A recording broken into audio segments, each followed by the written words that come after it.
paketti hiivaa, sokeria 6 kiloa, siitä tekijälle paljon iloa. Luritetaan litku pulloon, pullo pankolle ja hyvää tulloa. Isä, otat sä vielä iltapalaa? Perhana! Mitä sä...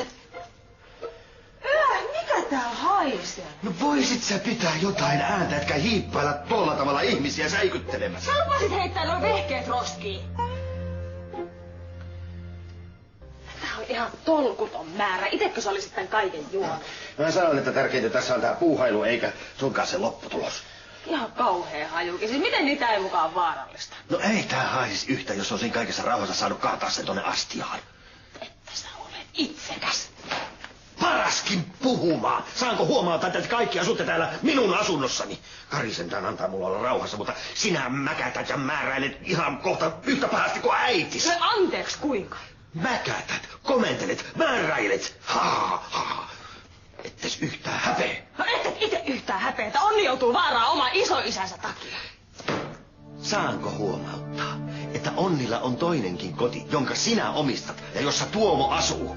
Siellä saisit määräillä mieles mukaan. Hyvä on. Jos tämä peli jatkuu, niin minä ja Onni lähdetään. Terve menoa, tämä pannu muutti tänne jäädäkseen.